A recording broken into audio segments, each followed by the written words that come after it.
मैं कसम खा के बोलता हूँ कि ये सुपर नेचुरल हॉरर फिल्म की एक्सप्लेनेशन वीडियो देखकर लिटरली आपको तो बहुत ही ज्यादा बहुत ही ज्यादा डर और मजा आने वाला है। इस फिल्म के अंदर तो काला जादू, तंत्र मंत्र और खून खराबा सब कुछ भरा पड़ा है। और इस फिल्म का नाम है काफिर द स्पिरिट कैट। ये Indonesian super natural horror film है, जो कि मैं तो आपको बता दूं कि ये फिल्म तो इसी साल 2026 को आई है। तो वीडियो को एंड तक देखना, आपको मजा आएगा।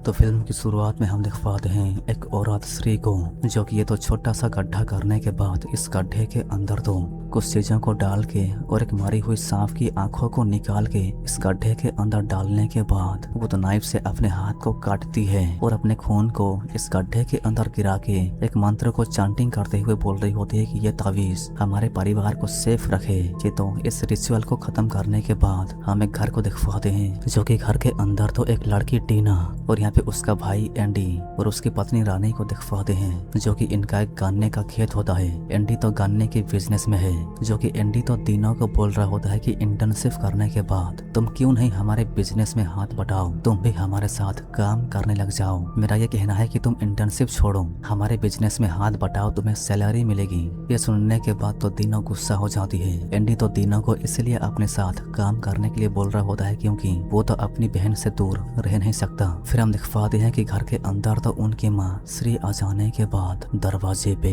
इस ताबीज को लगाती है। श्री तो अपने परिवार को एक खतरे से बचाने की कोशिश करती है। इनका परिवार पास्ट में कई खतरों से गुजरा है और वो खतरा क्या था ये तो आपको आगे जानने को मिलेगा। यहाँ पे एंडी अपने माँ को बोल रहा होता है कि तुम्हें चिंता करने की कोई जरूरत नहीं, मैं हूँ ना, मैं संभाल लूंगा, मैं पापा की जगह को लेकर परिवार को संभाल सकता हूँ। अगले दिन सुबह हो जाने के बाद एंडी तो अपने काम पे निकल जाता है। ये गन्ने के खेत पे आ जाने के बाद अपने वर्करों से बातें करने लग जाता है कि बिजनेस को आगे कैसे बढ़ाया जाए।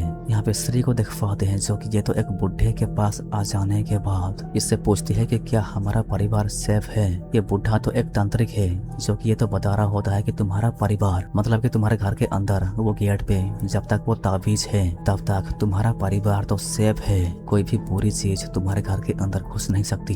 बट श्री के मन तो विचलित हो रहा होता है, उसको तो ऐसा फील हो रहा होता है कि कुछ तो गड़बड़ होने वाला है, उनका परिवार तो खतरे में है, ऐसा उसको फील हो रहा होता है। ये तो डरी हुई है और बेचैन है। ये तांत्रिक तो एक ग्लास के अंदर कुछ स्पेशल पानी डालने के बाद ये रानी को बोलता है कि क्या तुम्हें पता है कि सब कुछ खत्म हो गया है, क्या तुमने पास्ट में सब कुछ सही कर दिया था। ये सुनने के बाद तो रानी घबरा जाती है, डर जाती है। और यहाँ पे हम दिखवाते हैं कि गन्ने के खेत पे तो आग लग जाती है, जो कि एंडी को तो समझ नहीं आ रहा होता है कि आग आखिर कैसे लग गई, ये हो क्या रहा है। और हम दिखवाते हैं कि घर के अंदर तो एक तस्वीर नीचे गिर के टूट जाता है, जो कि ये तस्वीर तो श्री की माता पिता की है। घर पे श्री आ जाने के बाद दिखवाती है कि उसके माता पिता की फोटो फ्रेम तो टूट गया। ये जानने के बाद तो तुरंत अपने माता पिता को कॉल लगाने की कोशिश करती है, जो कि इसको तो कुछ गड़बड़ लग रहा होता है। ये अपने माता पिता को बार बार कॉल लगाने की कोशिश करने के बाद भी कोई कॉल रिसीव ही नहीं करता। दोपहर से रात हो जाती है बट कॉल कोई रिसीव ही नहीं करता। एंडी तो अपनी माँ की ऐसी हरकतों को देखकर ये तो अपनी माँ को समझाने की कोशिश करने लग जाता है कि दादा दादी को कुछ नहीं हुआ है, तुम बेवजह चिंता करने में लगी हो, ऐसी हरकतें मत करो माँ, हमें सुकून से जीने दो, हम सब डर के साए में नहीं जीना चाहते। ये सुनने के बाद तो उसकी माँ अपने कमरे के अंदर चली जाती है, जो कि टीना तो अपने माँ के कमरे के अंदर आ जाने के बाद उसकी माँ को बोल रही होती है कि माँ तुम कुछ खा लो। बट श्री तो अपने माता पिता के बारे में ही सोच रही होती है। हम दिखवाते हैं कि श्री तो अपने माता पिता के घर के अंदर आ जाने के बाद अपने माता पिता को पुकारने लग जाती है, जो कि घर के अंदर आ जाने के बाद दिखवाती है कि यहाँ पे चाय तो गर्म है और कुछ खाने की चीजें हैं जो कि गरम है। ये दिखवाती है कि फर्श पे तो खून गिरा हुआ है। इसको तो कुछ अजीब लग रहा होता है और ये एक कमरे के अंदर से एक आवाज को सुन पाती है, जो कि ये तो स्लोली तरीके से दरवाजे को खोल के कमरे के अंदर घुसने के बाद दिखवाती है कि बेड के ऊपर तो उसकी माँ बुरी तरीके से मारी पड़ी होती है, जो कि किसी ने तो उसकी माँ की गर्दन को काट के जान से मार दिया। और पीछे से स्लोली तरीके से कपट खुल जाने के बाद और जब रानी पीछे मुड़ती है तब दिख पाती है कि उसका बाप तो बहुत ही ज्यादा बुरी हालत में है। किसी ने उसके पिताजी के सर के ऊपर पूरी तरीके से हमला कर दिया होता है। ये देखकर श्री घबरा रही होती है। तब पीछे दिख पाते हैं कि पीछे से तो उसकी माँ। श्री को पकड़ने के बाद हम जान पाते हैं कि ये तो श्री का एक सपना था, जो कि श्री तो ये सब एक सपना देख रही थी। श्री घबरा के चौंक के जाग जाती है। सुबह हो जाने के बाद जब रानी और एंडी हॉस्पिटल पे आ जाते हैं प्रेगनेंसी टेस्ट करवाने के लिए, तब इनको तो पता चलता है कि रानी तो 2 महीने से प्रेग्नेंट है और बच्चा तो सही सलामत है। डॉक्टर के मुताबिक लड़का है या लड़की इस वक्त ये बताना इम्पॉसिबल है, बट बच्चा तो पूरी तरह से स्वस्थ है। ये जान के तो ये दोनों बहुत ही ज्यादा खुश हो जाते हैं। खुशी से घर की ओर जा रहे होते हैं माँ को बताने के लिए, जो कि इनको लग रहा होता है कि इनकी माँ तो ये खबर सुनने के बाद बहुत ही ज्यादा खुश हो जाएंगे। ये दोनों घर की ओर जा रहे होते हैं। तब रास्ते पे एंडी तो एक लड़की को दिख पाता है, जो कि उस लड़की को देखने के बाद ये तो घबरा जाता है, ये डर जाता है। और पीछे से लड़की भी इन दोनों को ही देख रही होती है। ये दोनों घर पे आ जाने के बाद जान पाते हैं कि दादा का कॉल आया था, जो कि दादी की तबीयत तो खराब है, जो कि इन सब की वहाँ पे जरूरत है। दादा दादी की ध्यान रखने के लिए इन सबको वहाँ पे जाना होगा। ये जानने के बाद तो ये सब तुरंत दादा दादी की वहाँ जाने लग जाते हैं। और घर पे दिख पाते हैं कि ये ताबीज तो कुछ अजीब व गरीब तरह से हिल हिल के नीचे गिर जाता है। ताबीज का नीचे गिरना एक अशुभ संकेत होता है। यहाँ पे ये सब घर पे पहुँच जाने के बाद जब घर के अंदर घुसते हैं तब घर के अंदर तो ये बुढ़ा और बुढ़ी होते हैं, जो कि श्री तो अपने माता पिता को सही सलामत देखने के बाद जाके इसके जान में जान आ जाता है। श्री घर के अंदर आ जाने के बाद अपने माँ से मिलने के बाद देख पाती है कि ये चाय और ये खाने की चीज ये टेबल के ऊपर ही पड़ी हुई है, जो कि ये तो सपने के अंदर यही चाय और यही खाने की चीज को देखा था, जो कि अब खराब हो चुके हैं। ये दोनों किचन के अंदर आ जाने के बाद देख पाते हैं कि ये सारा खाना तो खराब हो चुका है। खाने के अंदर तो कीड़े हो गए होते हैं। किचन के अंदर तो कई दिनों से ये खाना ऐसे ही पड़ा हुआ है, जो कि इन खाने की चीजों से बहुत ही ज्यादा बुरी स्मेल आ रही होती है। ये सब देख पाते हैं कि ये बुढ़ी तो खाना बनाने के लिए गैस के ऊपर खाना तो चढ़ाती है, बट गैस को तो नहीं चलाती। ये ऐसे ही पतीले से खाना को बना रही होती है बिना गैस चला के। ये सब देखकर इन सबको तो कुछ अजीब लगता है। श्री तो अपने माँ को कमरे के अंदर लेके जाती है आराम करवाने के लिए। रात का खाना ये सब बना लेंगे। ये किचन के अंदर सारे चीजों को साफ करने के बाद हम दिख पाते हैं कि रानी तो उल्टी करती है। दीना घर से बाहर आ जाने के बाद एक बिल्ली को देखती है, जो कि ये तो इस बिल्ली को पकड़ने के बाद इसको तो स्टोर रूम से एक आवाज आती है। मतलब कि इसको स्टोर रूम से एक आवाज सुनने को मिलता है, जो कि ये तो स्टोर रूम के गेट के पास आ जाने के बाद इसको लग रहा होता है कि अंदर तो उसके दादाजी हैं, जो कि ये तो उसके दादाजी को पुकारने के बाद दादाजी तो स्लोली तरीके से दरवाजे को थोड़ा सा खोल के बोलता है कि नहीं, अंदर बहुत सारे चीजें बिखरे हुए हैं तो तुम अंदर नहीं आ सकती। रात हो जाने के बाद ये सारे खाना खा रहे होते हैं। तब ये चारों दिख पाते हैं कि ये बुढ़ा और बुढ़ी तो सीरियस मोड में होते हैं। एंडी तो माहौल को थोड़ा हंसी मजाक में तब्दील करने की कोशिश करने लग जाता है, पर ये बुढ़ा और बुढ़ी तो सीरियस मोड में ही होते हैं। पर अचानक से ये दोनों तो कुछ अजीब और गरीब तरह से हंसना शुरू कर देते हैं। ये तो अजीब है। ये बुढ़ा और बुढ़ी तो जोर जोर से कुछ अजीब तरह से हंसने में लगे होते हैं। तब ये सब तो इन दोनों को देखकर अनकंफर्टेबल फील कर रहे होते हैं। सीन तो चेंज हो जाने के बाद हम दिख पाते हैं कि ये बुढ़ा और बुढ़ी तो अपने कमरे के अंदर सोए हुए होते हैं। तब ये बुढ़ा और बुढ़ी तो कुछ अजीब और गरीब तरह से हवा में फ्लोट करने लग जाते हैं। यहाँ पे रानी जाग जाने के बाद जब किचन के अंदर आ जाती है पानी पीने के लिए, तब ये दिख पाती है कि दादी तो रात के अंधेरे में बाहर निकल के कहीं तो जाने की कोशिश कर रही होती है, जो कि रानी तो इसको रोक के पूछती है कि आप कहाँ जा रही हो। तब पीछे से दादा आ जाने के बाद इसको बताता है कि ये अक्सर नींद में चलती है, इसको नींद में चलने की बीमारी है। कोई बात नहीं, तुम कमरे के अंदर जाओ, मैं उसको संभाल लूंगा। और फिर ये बुढ़ा तो बाहर जाके दरवाजे को बंद करने के बाद रानी देखने की कोशिश करने लग जाती है कि वो दोनों आखिर क्या करने की कोशिश कर रहे हैं। पर वो बुढ़ा बुढ़ी तो रानी को देखने के बाद रानी तो इनसिक्योर हो जाती है और ये तुरंत सोने के लिए अपने कमरे के अंदर चली जाती है। और तब हम देख पाते हैं कि ये बुढ़ा बुढ़ी तो कहीं तो जाने लग जाते हैं। सीन तो चेंज हो जाता है और सुबह हो जाने के बाद जब ये जागती है तब देख पाती है कि उसके आगे तो दादी माँ है।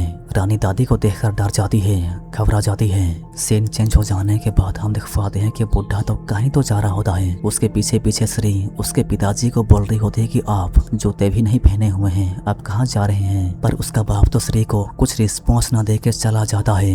घर के अंदर तो एंडी और रानी दोनों बाहर घूमने जाने वाले हैं, जो कि ये बात दादी को बताते हैं। दादी इन दोनों को बोलती है कि दोपहर तक वापस आ जाना, मैं तुम दोनों के लिए खाना बना के रेडी रखूंगी। यहाँ ये बुढ़ा तो कहीं जा रहा होता है और तब डीना तो उसके दादाजी को देखने के बाद उसका पीछा करने लग जाती है, जो कि ये बुढ़ा तो हथियार पकड़ के जंगलों के अंदर आ जाने के बाद डीना तो पीछा करते हुए नीचे गिरने के बाद जब उठती है तब देख पाती है कि दादाजी तो कहीं गायब हो गए। इधर उधर देखने के बाद भी दादाजी तो नहीं दिखाई दे रहे होते हैं। रानी और एंडी तो दोनों खूबसूरत टाइम बिताने के लिए घूमने में लगे होते हैं। ये दोनों झील के पास आ जाने के बाद रानी तो एंडी से पूछती है कि मुझे तुमने बताया था कि तुम्हारे पिताजी काले जादू से मरे थे, पर ये नहीं बताया कि काले जादू से कैसे मरे थे।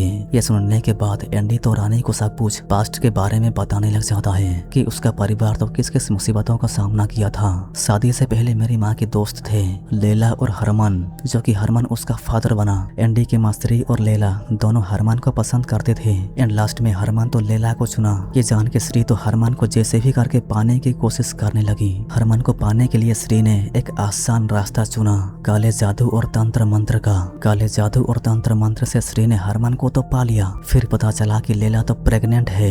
लैला को ऐसे ही छोड़ के हरमन तो श्री के साथ चला गया और इसी रीजन की वजह से लैला तो बहुत ही ज्यादा गुस्से में आ गई और 20 साल बाद लैला तो काले जादू और तंत्र मंत्र के साथ लौटी ताकि इसके परिवार से रिवेंज ले सके, मतलब कि बदला ले सके। लैला ने काले जादू और तंत्र मंत्र करके एंडी के पिताजी को मार डाला। एंडी के माँ और बहन मतलब कि श्री और डीना लैला के काले जादू से बाल बाल बचने में कामयाब हो गए। किस्मत से एंडी अपने परिवार को बचाने में कामयाब हो गया। जब रानी पूछती है कि लैला के साथ आखिर क्या हुआ, ये सुनने के बाद तो एंडी बताता है कि लैला की एक बेटी थी जो कि उसका नाम था हानुम, जो कि हानुम तो एंडी के पिता से हुई थी। हमने पहले जाना था कि लैला तो एंडी के पिता से प्रेग्नेंट हुई थी, जो कि हानुम तो वही लड़की है और रिलेशन के हिसाब से हानुम तो एंडी की बहन है। फिर एंडी बताता है कि हानुम तो हमारे परिवार के बीच घुस के हमारे परिवार को खत्म करने की कोशिश किया था। लैला और हानुम हमको ही जान से मारने की कोशिश करने लगे, बट मैं तो मेरे परिवार को बचाते हुए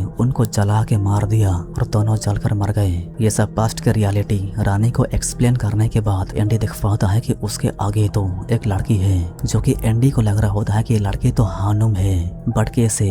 हानुम तो जल के मर गई थी, वो कैसे जिंदा हो सकती है? जंगल के अंदर देख पाते हैं कि डीना तो उसके दादाजी को ढूंढते हुए यहाँ पे आ जाने के बाद देख पाती है कि उसके दादाजी तो सुनसान अकेले हथियार से किसी को काट के मार रहे होते हैं। इस बुढ़े को लग रहा होता है कि इसके आसपास कोई तो है और तब ये तो पीछे मुड़ने के बाद डीना तो यहाँ से भाग जाती है। इसकी डर के मारे तो फाटी फाड़ी है और फिर डीना तो घर पे आ जाती है। घर पे किचन के अंदर डीना और श्री आ जाने के बाद देख पाते हैं कि ये बुढ़ी तो इस बिल्ली को चमड़ियां उधेड़ के जान से मार दिया होता है, जो कि ये बुढ़ी तो सबके लिए दोपहर का खाना बनाने की तैयारी में होती है। और फिर ये दोनों देख पाते हैं कि ये बुढ़ी की कुछ अजीब और गरीब तरह से मौत निकल जाती है। सीन चेंज हो जाने के बाद जब श्री अपनी माँ की स्किन को देखती है तब ये देख पाती है कि उसकी माँ की स्किन तो बहुत ही ज्यादा मतलब कि बहुत ही ज्यादा बुरी तरीके से खराब हो चुकी है। इसकी माँ की स्किन को देखने पर ऐसा लग रहा होता है कि ये तो जली हुई है। डीना बाहर एक गड्ढा खोद के इस बिल्ली को दफनाती है और तब वो देख पाती है कि उसके दादाजी तो थैले में कुछ पकड़ के स्टोर रूम के अंदर घुस जाता है। और जब डीना स्टोर रूम के पास आ जाती है तब वो देख पाती है कि उसके दादाजी तो स्टोर रूम से बाहर आ जाते हैं। ये बुढ़ा तो डीना को हंसते मुस्कुराते हुए बोलता है कि तुम यहाँ पे क्या कर रही हो, चलो यहाँ से चलते हैं। डीना को तो उसके दादाजी को देखकर कुछ अजीब लगता है। ये घर आ जाने के बाद उसकी माँ से बातें करते हुए बताती है कि आपको नहीं लगता कि दादा और दादी कुछ अजीब और गरीब तरह से बिहेव करने में लगे हैं? मुझे तो कुछ गड़बड़ लग रहा है। पर श्री तो उसकी बेटी की बातों को इग्नोर करते हुए बोलती है कि जब लोग बुजुर्ग हो जाते हैं तब उनकी याददाश्त तो खोने लग जाती है, यह उसी की निशानी है और गंभीर हालात में लोगों का व्यवहार भी कुछ अजीब हो सकता है। इस उम्र में उल्टी सीधी हरकतें करना ये तो नॉर्मल है। और बोलती है कि ये डिमेंशिया हो सकता है। यहाँ पे एंडी जब सोया हुआ होता है तब वो देख पाता है कि उसके बेड के ऊपर तो रानी की बजाय हानुम सोई हुई है। इसको देखकर ये तो डर जाता है और दूसरी ओर मुंह कर लेता है, पर वो देख पाता है कि ये तो रानी है। रानी पूछने पर कि क्या हुआ, तब एंडी तो बताता है कि मैं ठीक हूँ, तुम्हें चिंता करने की कोई जरूरत नहीं। यहाँ पे श्री तो अपने माता पिता के कमरे के अंदर आ जाने के बाद दिख पाती है कि उसके माता पिता तो आराम से सोए हुए हैं। ये देख और जान तो ये कमरे से बाहर चली जाती है। फिर हम देख पाते हैं कि ये दोनों तो जाग जाते हैं। इन दोनों के साथ तो कुछ तो गड़बड़ है। रात के अंधेरे में जब टीना जाग जाने के बाद ये सुन पाती है कि स्टोर के अंदर से तो मंत्रों की आवाज आ रही है। ये स्टोर के पास आ जाने के बाद अंदर झांकने की कोशिश करती है कि अंदर आखिर चल क्या रहा है। तब देख पाती है कि अंदर कुछ तो गड़बड़ है। अंदर उसके दादाजी हैं, जो कि ये बुढ़ा तो बाहर आ जाने के बाद इस हथियार से डीना के ऊपर हमला करने की कोशिश करने पर डीना तो डर के मारे दौड़ के तुरंत घर के अंदर घुसने के बाद दरवाजे को बंद कर देती है। जो कि ये बुढ़ा तो दरवाजे को खोलने के लिए जोर जोर से दरवाजे को पीट रहा होता है। दरवाजे को पीटना बंद हो जाने के बाद डीना तो जब खिड़की से बाहर की ओर झांकती है तब वो दिख पाती है कि बाहर तो कोई नहीं होता। और जब ये तो पीछे मुड़ती है तब ये दिख पाती है कि इसके आगे तो उसका दादाजी है। जो कि दादाजी तो डीना को बोल रहा होता है कि तुम इतनी रात को यहाँ पे क्या कर रही हो।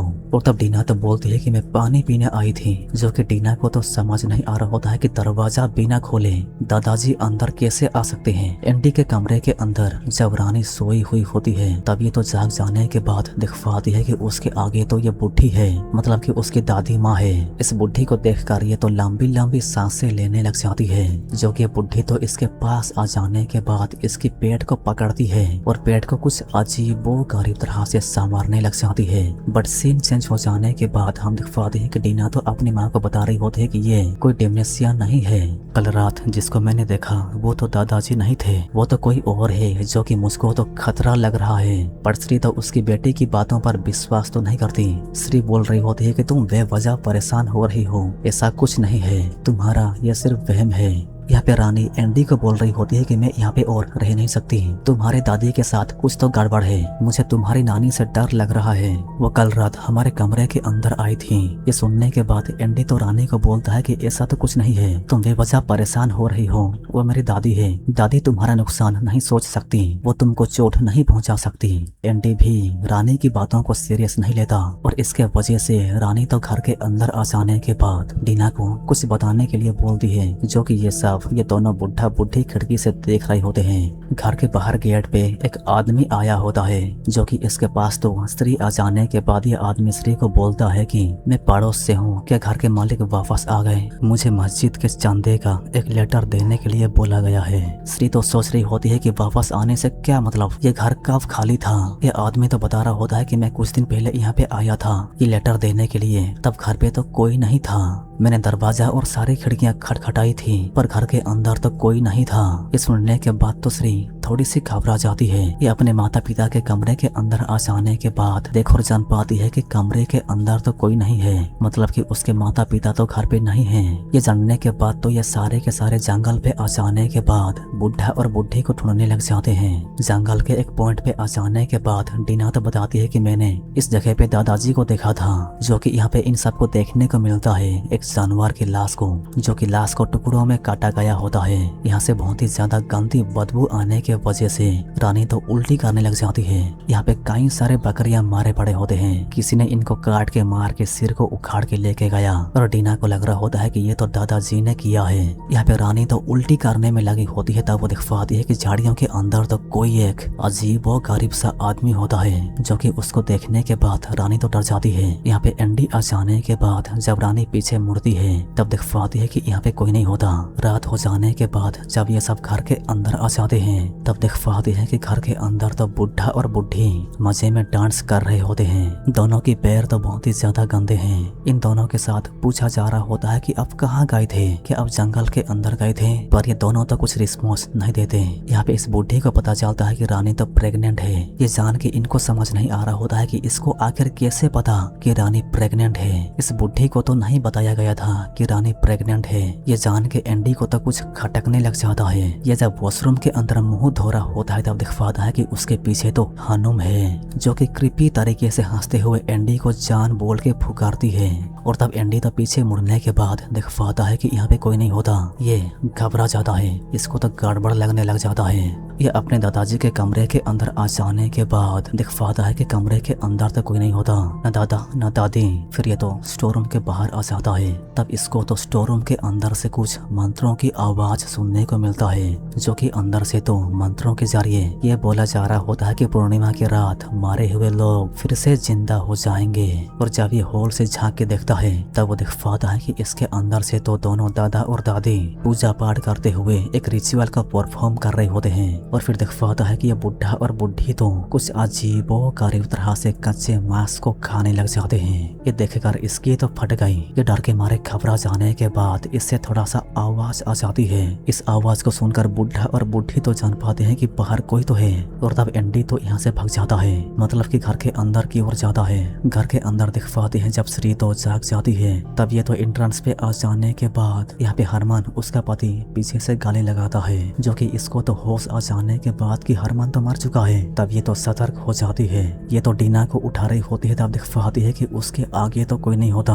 पर यहाँ पे अचानक से लैला और हरमन आ जाने के बाद श्री तो डर के मारे चिल्लाने लग जाती है। सीन चेंज होके सुबह हो जाने के बाद एंडी और टीना तो जान पाते हैं कि उनकी माँ तो कार लेके किसी काम के लिए चली गई। एंडी तो आज सबको घर ले जाने वाला था। यहाँ पे दिख पाते हैं कि श्री कहीं तो जा रही होती है। और घर के अंदर तो रानी इन दोनों को बताती है कि मैंने कल जंगल के अंदर एक अजीब सा आदमी को देखा। ये सुनने के बाद ये दोनों तो जान जाते हैं कि वो तो एक तांत्रिक है, जो कि उसका नाम है जारवा, वही तांत्रिक जिसको श्री ने रखा था। बट डीना तो बोल रही होती है कि उस तांत्रिक को तो मर जाना चाहिए था, वो जिंदा कैसे है। इसको तो थोड़ी थोड़ी जानने को मिलता है कि लैला ने उस तांत्रिक को जिंदा कर दिया और इनके खिलाफ कर दिया।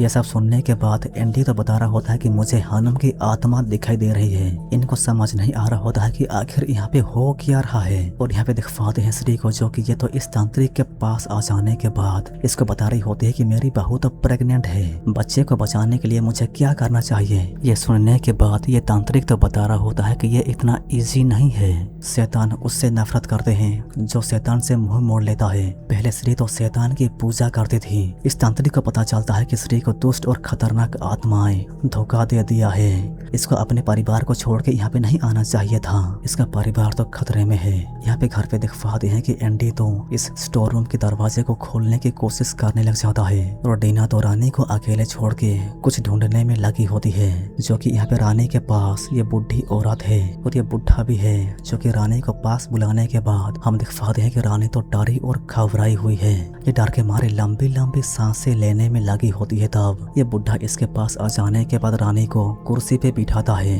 और यहाँ पे ये तांत्रिक तो श्री को बता रहा होता है कि उन्हें पता था जब तक ताबीज तो घर के दरवाजे पे लगा हुआ है तब तक कोई भी बुरी चीज घर के अंदर प्रवेश नहीं कर पाएगी। और इसलिए उन्हें तुम्हें घर से निकालना पड़ा। तुम्हारे परिवार को जानबूझ के घर से निकाल के तुम्हारे माता पिता के घर भेजा गया, ताकि वो तुम्हारे परिवार के ऊपर काला जादू करके तुम सबको चोट पहुंचा सके। इतना बता के ये तांत्रिक तो एक रिचुअल को परफॉर्म करना स्टार्ट कर देता है। और यहाँ पे हम दिख पाते हैं कि एंडी तो जैसे तैसे करके स्टोर रूम के अंदर घुस जाने के बाद लाइट जलाने के बाद इसको देखने को मिलता है कि यहाँ पे तो खून है और यहाँ पे कई सारे बकरियों की कटा सिर होता है। और दिख पाता है कि यहाँ पे उसकी माँ की, उसकी बहन की और उसकी पत्नी की, इन सब के ऊपर काला जादू तंत्र मंत्र करने के लिए तस्वीरों को चिपकाया गया होता है, ताकि इन सबको तो तड़पा तड़पा के मारा जा सके। और यहाँ पे तो मिरर के साथ एक रिचुअल का परफॉर्म कर रहा होता है। तब ये तांत्रिक तो जान पाता है कि कुछ तो गड़बड़ है, जो कि यहाँ पे श्री के नाक से खून निकल रहा होता है। और श्री तो कुछ अजीबो गरीब तरह से खून की उल्टियां करने में लग जाती है। इस शीशे के अंदर से ये तांत्रिक जरवा निकाल के श्री को बोल रहा होता है कि तुम बच नहीं सकते, तुम्हारी किस्मत को तुम बदल नहीं सकते, तुम जहाँ भी जाओगे शैतान तुम्हें ढूंढ ही लेंगे। इतना बोल के ये मिरर तो टूट जाने के बाद इस तांत्रिक को तो चोट आ जाता है। शीशे के टुकड़े इसके चेहरे के अंदर घुस जाने के बाद ये तो दर्द के मारे तड़प रहा होता है। फिर भी ये तो श्री को एक चाकू पकड़ा के और एक पोटली को मंत्रों से बांध के श्री को देता है। और श्री को तो कान के पास बुला के फुसफुसाते हुए कुछ बताता है। और फिर ये तांत्रिक तो मर जाता है। शैतान इस तांत्रिक को मार डालता है। एंडी देख पाता है कि यहाँ पे दो लाशें हैं, जो कि उसके दादा और दादी की हैं। दादी की गर्दन पे तो कट का निशान होता है और दादा के सर पे भी किसी औजार से हमला करने के निशान है, जो कि श्री तो सेम टू सेम इसी तरह का सपना देखा था। उसके सपने के अंदर भी उसके माता पिता को इसी तरह के चोटें आए थे। ये देखकर तो एंडी घबरा जाता है, डर जाता है। लाशों से बदबू आ रही होती है। घर के अंदर जो बुढ़ा और बूढ़ी हैं वो तो शैतान हैं। कई दिनों से दादा और दादी तो यहाँ पे मारे पड़े हैं। घर के अंदर देख पाते हैं कि रानी के सामने तो ये दोनों शैतान होते हैं, जो कि इस बुढ़ी का तो सर धड़ से अलग हो जाता है। ये देखेकर रानी की फट गई। ये तो तुरंत मतलब कि तुरंत यहाँ से भागने की कोशिश करने पर ये बुढ़ा तो इसको पुकारता है। तब ये तो रुक जाने के बाद हम देख पाते हैं कि इसके पीछे से हनुम आ जाने के बाद इसके सर पर हमला करके रानी को बेहोश करती है। एंडी को देख पाते हैं, जो कि इसको तो किसी की हंसने की आवाज आती है। ये नीचे आ जाने के बाद देख पाता है कि ये तो हनुम है, जो कि जिंदा है। और ये तो कैसे जिंदा है ये इसके लिए सवाल है। ये तो जल के मर गई थी ना। इस सवाल का जवाब देते हुए हनुम बताती है कि जब मेरी माँ और मैं जल रहे थे तो एक आदमी ने हमारी हेल्प की, जो कि वो मेरी माँ की वफादार था। मैं जल जाने के बाद भी जिंदा थी और उसने मेरी बड़े अच्छे से देखभाल की। मैंने तो ठान लिया कि मैं बदला लेकर रहूंगी। ये कसम खाती है कि वो जब तक जिंदा है तब तक तुम सब चैन से जी नहीं पाओगे। जिसने इसकी देखभाल की थी वो मना कर रहा था कि तुम उनको चोट मत पहुंचाओ। अगर तुमने ऐसा किया तो मैं पुलिस को बुलाऊंगा। ये सुनने के बाद तो हनम गुस्सा हो जाती है और इसको चाकू से खौफ खौफ कर मार डालती है। ऐसा करके इसको तो बड़ा ही मजा आ रहा होता है। ये इसको जान से मार के हार्ट को निकालने के बाद बड़े उसे स्वाद ले लेके चबा चबा के खा रही होती है, जो कि इसको तो मजा आ रहा होता है। ये प्रार्थना करने के बाद ये तांत्रिक जरवा को बुलाती है और इसको बोलती है कि मैं चाहती हूँ कि तुम मेरे माँ की बदला श्री के पूरे परिवार को मार के लो। मैं तो ये चाहती हूँ। ये तो राजी हो जाता है, पर एक मुसीबत, श्री ने अपने घर की अच्छी तरह से देखभाल की है। उसने तो दरवाजे पे एक तावीज लगाया है। वो तावीज रहते वो तो घर के किसी भी मेंबर को नुकसान नहीं पहुंचा पाएगा। बट हाँ, रानी के अंदर जो बच्चा पल रहा है उसको ये जरूर नुकसान पहुंचा पाएगा। ये बताता है कि पूर्णिमा की रात आत्मा तो द्वार खोलेगी और मारे हुए लोग वापस जिंदा होंगे। फिर ये तो एक औजार पकड़ के दादा और दादी के घर पे आ जाने के बाद, घर के अंदर घुस जाने के बाद वो पाती है कि घर के अंदर तो मजे में गाना बज रहा है। और गाना बजते हुए ही पहले तो ये बुढ़े को दर्दनाक तरीके से काट के जान से मारने के बाद ये कमरे के अंदर आ जाती है इस बुढ़ी को मारने के लिए। इस बुढ़ी को भी पकड़ के दर्दनाक तरीके से काट के जान से मारती है। ये सब करते हुए इसको तो बड़ा ही मजा आ रहा होता है। इसकी आत्मा को सुकून सा मिल रहा होता है। ये सब स्टोरी एक्सप्लेन करने के बाद यहाँ पे ये तांत्रिक आ जाने के बाद एंडी को तो बेहोश करके यहाँ से लेके जाते हैं। जब रात हो जाती है तब घर के अंदर श्री आ जाने के बाद अपने बच्चों को पुकारती है। बट घर के अंदर तो कोई नहीं होता, ये खून होता है। इसको नहीं पता है कि इसके पापा और मम्मी तो कब के मर चुके हैं। घर के अंदर तो लिटरली कोई नहीं होता। इस कमरे के अंदर आ जाने के बाद जान पाती है कि बहुत ही ज्यादा बुरा होने वाला है। आज की रात तो पूर्णिमा की रात है, जो कि हम यहाँ पे दिख पाते हैं कि जंगल के अंदर तो हनुम रानी के साथ कुछ गलत करने जा रही है। ये एक स्पेशल पानी को डालने के बाद रानी की तो होश आ जाती है और यहाँ पे एंडी भी होश में आ जाता है। और तब वो दिख पाता है कि हनुम तो रानी के साथ कुछ गलत करने वाली है। यहाँ पे तांत्रिक भी आ जाता है एक सांड को पकड़ के। ये तांत्रिक एंडी को बता रहा होता है कि तुम्हारी माँ ने एक सौदा किया था, अब तुम्हारी माँ को इसकी कीमत चुकानी पड़ेगी। तुम्हारी माँ ने तुम्हारे पिता को पाने के लिए शैतान का सहारा लिया था, लेकिन तुम्हारे पिता हमेशा तुम्हारी माँ के साथ रहने के लिए शैतान ने तुम्हारी माँ को एक बलि मांगी थी। और तुम्हारी माँ ने तो शैतान के साथ एक सौदा किया था, जब उसके बेटे की बच्चा होगा तब वो तो बच्चे को शैतान को अर्पित कर देगी। मतलब कि बलि के तौर पे बच्चे को शैतान को अर्पित कर देगी। उसकी पहली संतान का पहला बच्चा बलि के रूप में चढ़ाया जाएगा और तुम्हारा पहला संतान रानी के कोख के अंदर है, जो कि वह बच्चा तो शैतान का है। बट एंडी तो हनुम को चिल्ला चिल्ला के बोल रहा होता है कि तुम ऐसा क्यों कर रही हो, ऐसा मत करो, मैं तुम्हारे आगे हाथ जोड़ता हूँ। ऐसा ये खाली बोलता है, हाथ तो नहीं जोड़ता। इसके दोनों हाथ तो बांधे हुए होते हैं। चिल्ला चिल्ला के बोल रहा होता है कि मेरी जान ले लो, बट तुम बच्चे को छोड़ दो, उसको नुकसान मत पहुंचाना। ये सुनने के बाद हनुम तो बताती है कि मुझे एक आत्मा चाहिए, जो कि उसी आत्मा के जरिए मैं अपनी माँ को जिंदा करूंगी। और आज आत्मा द्वार तो खुल चुका है। इस आत्मा के जरिए मेरी माँ तो जिंदा होगी।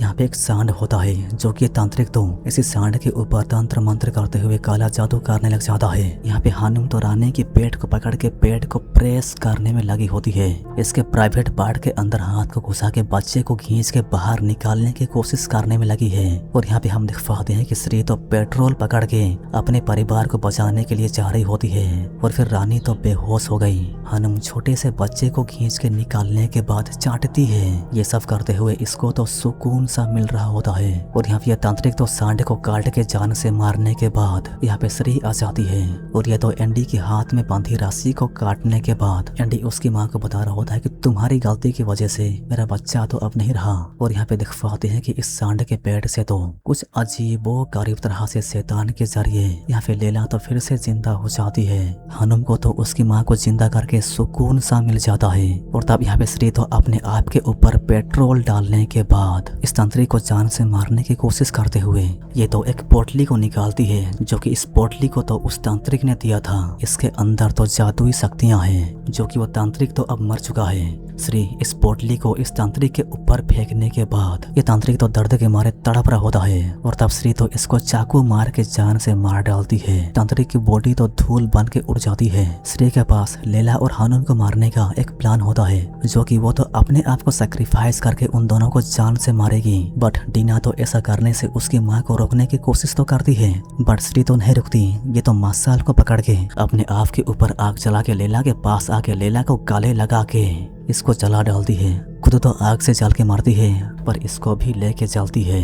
अभी अभी तो जिंदा हुई थी और अब जल के मर रही है। इसकी माँ मर गई और इसकी माँ भी मर गई। ये हो जाने के बाद हनुम तो गुस्से में आ जाती है और चाकू पकड़ के डीना को मारने जा रही होती है। तब हम दिख पाते हैं कि पीछे से तो एंडी तो एक पत्थर का टुकड़ा पकड़ के हनुम के पास आ जाने के बाद इसको तो बुरी तरह से कुचल के जान से मार डालता है। ये तो थरथरा जाता है। और फिर सुबह हो जाने के बाद ये तीनों तो घर की ओर निकल जाते हैं। और इसी के साथ ये फिल्म तो यहीं से खत्म हो जाती है। इस फिल्म की एक्सप्लेनेशन देखकर अच्छी लगी हो तो ऐसे तो बिल्कुल मत जाना। वीडियो को लाइक करके सब्सक्राइब कर देना क्योंकि मैं तो इसी तरह के सुपर नेचुरल कंटेंट लेके आऊंगा। तो चैनल को सब्सक्राइब करना भूलना मत।